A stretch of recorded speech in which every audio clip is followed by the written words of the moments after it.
आणि पुण्याला साजरा करत आहोत. म्हणून आपण या ठिकाणी सगळ्यांनी मैत्री द्यायचं आहे. भगवान बुद्ध म्हणतात बघा, आपल्या गाथेमध्ये धम्मपदातील गाथेमध्ये म्हणतात की भगवान बुद्धाने मनुष्याच्या मनावरती पहिलं घाव घातलेलं आहे.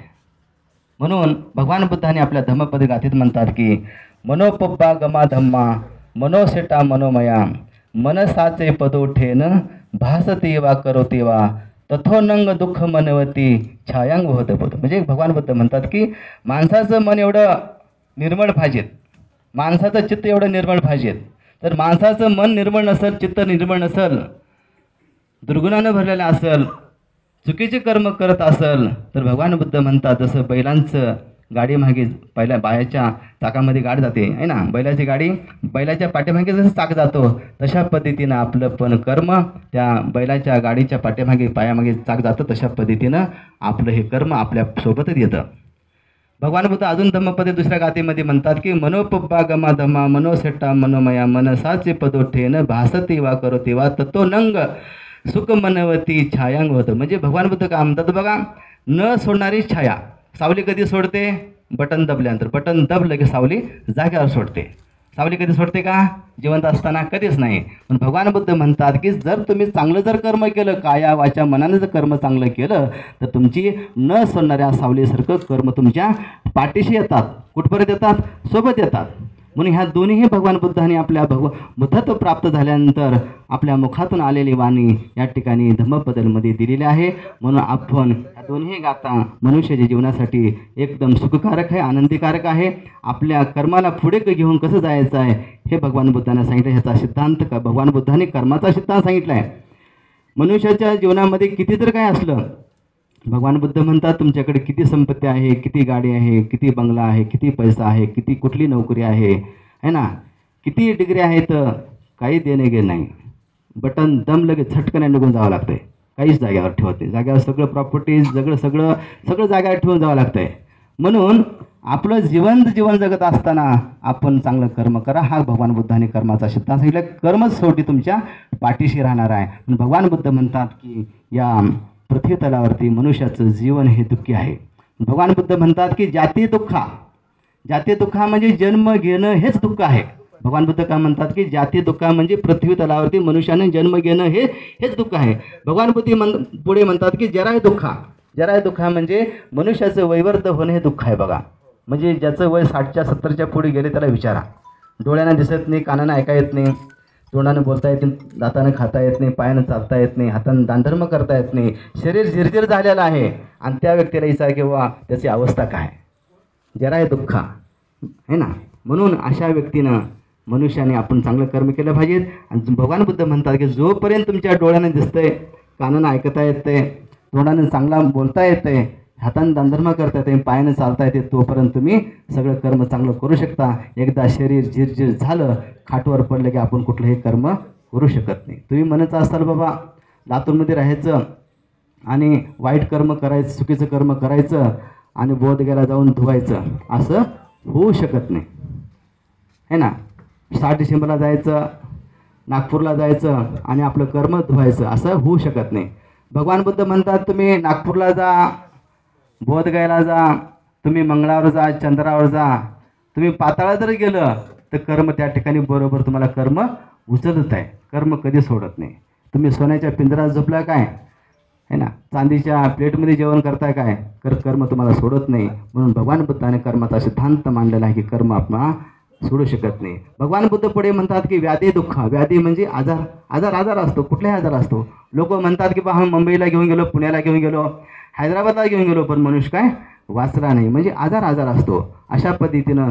म्हणून भगवान बुद्ध म्हणतात जाती दुःखा, जराय दुःखा, व्याधी दुःखा, ह्या सगळं दुःखाचं कारण भगवान बुद्धानं सांगितलेलं आहे. आणि भगवान बुद्धाने 2500 वर्षापूर्वी ह्या दुःखमुक्तीच्या मार्गातून सुटका होण्यासाठी भगवान बुद्धाने आपला धम्माचा रस्ता दिलेला आहे की आपदीपभमधून ह्या मार्गाने जर तुम्ही गेलो, दुःखातून, भयातून, रोगातून मुक्त होऊ शकता. हा असा मार्ग भगवान बुद्धाने अखंड जम्बूद्वीपासाठी दिलेला आहे. पण भगवान बुद्धाच्या मार्गाने अखंड पूर्ण भारत देश पूर्ण जग भगवान बुद्धाला स्वीकारतं, बाबासाहेबाला पूर्ण जे स्वीकारतो सगळं जग स्वीकारते म्हणून असा धम्म ह्या रत्न ह्या देशामध्ये आहे. म्हणून आपण बुद्ध धम्म संघावरती श्रद्धा ठेवले पाहिजेत आणि आपण काम केलं पाहिजेत. मग कशावरती काम केले पाहिजेत? आपल्या मनावर काम केले पाहिजे. या 3.5 हाताच्या कायावर काम केलं पाहिजेत. मनाला जर निर्मळ आपण केलं, चित्ताला निर्मळ केलं तर आपले कर्म चांगलं होऊ शकतात, त्याचा अन्यथा होऊ शकत नाही. म्हणून भगवान बुद्ध म्हणतात आपल्या महामंगल सूत्रामध्ये म्हणतात की माता पितु उपटानं पुत्रदार संगो. बघा भगवान बुद्ध काय म्हणतात की माता पितु उपटानं पुत्रदार संगो म्हणजे आई वडिलांची सेवा करणं सर्वात जास्त पुण्य आहे. काय म्हणतात भगवान बुद्ध की माता पितु उपटानं पुत्रदार संगो म्हणजे आई वडिलांची सेवा करणे सर्वात जास्त पुण्य आहे. जर आता आपण जर आई वडिलांची सेवा करत असो तर मुलं आपले आई वडिलांची सेवा करतील. जर आपण जर आता आई वडिलांची सेवा करत नसो तर मुलं पण आपल्या आई वडिलांची सेवा करणार नाही. निसर्गाचा नियम आहे, भगवंताचं वचन आहे, म्हणून आपण आई वडिलांची सेवा करणं गरजेचं आहे. मुंबईमध्ये बघा, मुंबईमध्ये मागल्या 4-5 महिन्यापूर्वी पेपरला बातमी आलते. वडील लहानपणीच गेलते, एकुलता एक बाळ होतं. आईला म्हणलं की मला शिकायचं, मोठं बनायचं आहे, मला पायलट बनायचं आहे. आईने कष्ट घेतले, मेहनत घेतली आणि त्या बाळाला शिक्षण शिकवत त्या बाळाला पायलट बनवलं. ज्यावेळेस ते मुलगा पायलट झाल्यानंतर अमेरिका, जपान, थायलंड या ठिकाणी तो प्रवास करायला लागला. त्या ठिकाणी तो सेटल झाला, परमनंट झाला आणि त्यानंतर मग आई ह्या ठिकाणी झिरझिर होत गेलेली आहे. त्यानंतर त्या ठिकाणी सेटल होऊन तिकडंच लग्न केलं त्याने. लग्न केल्यानंतर आईला आठवण यायला लागली, बा मुलगा आपला भेटा येत नाही. मुलाला पत्र पाठवलं, मुलाला फोन केलं की बेटा मला एकदा तर येऊन भेटतो, तुझी आठवण येत आहे म्हणून. आई वारंवार फोन करत होती, सांगत होती, पण मुलगा काय परत आला नाही. शेवटी आई बघा झिरझिर झाली. आई झिरझिर झाल्यानंतर त्या ठिकाणी आजारी पडली. आजारी पडल्यानंतर त्या ठिकाणी आईचं अंत्यविधी होतं. अंत्यविधी झाल्यानंतर तरी लोक फोन करतात, बाबा शेवटच्या अंत्यविधीसाठी तर तू ये. शेवटी मुलगा तिकडून म्हणतो, फोन करतो की तुम्हाला त्या नोकर चाकराला म्हणतो की 4 पट तुम्हाला पैसे देतो, तुम्हीच आईचं अंत्यविधी करून घ्या. मग असे तर आपल्या पोटाला बाळ जन्मले तर कसं होईल? म्हणून भगवान बुद्ध म्हणतात की तुमच्याकडे संपत्ती किती आहे, संपत्तीचं काही देणं घेणं नाही, आपली संतती घडवणं गरजेचं आहे. येणारी पिढी जर येणारी संतती जर चांगली घडवली तर तुम्हाला ते सुख देणार आहे, तुमची सेवा करणार आहे.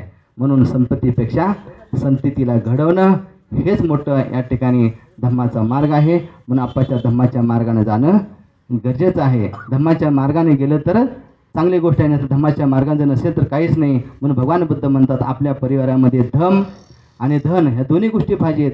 ज्या परिवारामध्ये फक्त धनच आहे, धम्म नाही, तो परिवार सुखी नाही. म्हणून आपल्या सध्याच्या युगामध्ये प्रत्येक परिवारामध्ये धम्मही पाहिजेत आणि धनही पाहिजेत. ह्या दोन्ही गोष्टी जर असल्या तर मनुष्याचं जीवन सार्थक आहे, मनुष्याचं जीवन उपलब्ध आहे, आनंदी आहे, करुणा आहे, मैत्री, दया आहे. म्हणून आपल्या जीवनामध्ये असा धम्माचा रास, धम्माचं आचरण करणं गरजेचं आहे. धम्माचं आचरण केल्यानंतर आपलं जीवन सुखी होतं, समाधानी होतं, आपली उन्नती होतं, आपली प्रगतीला जातो. म्हणून भगवान बुद्धाने आनापानसती या विपश्यनाचा मार्ग दिलेला आहे.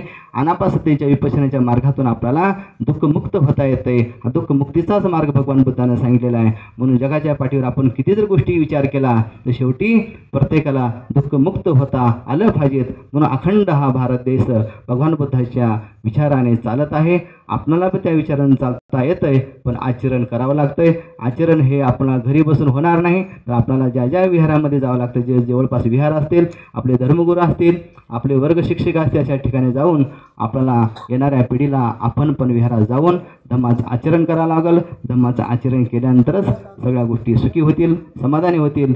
जोपर्यंत आपण आचरण करणार नाही तोपर्यंत आपलं मंगल होणार नाही. म्हणून आपण धम्माचं आचरण केलं पाहिजे.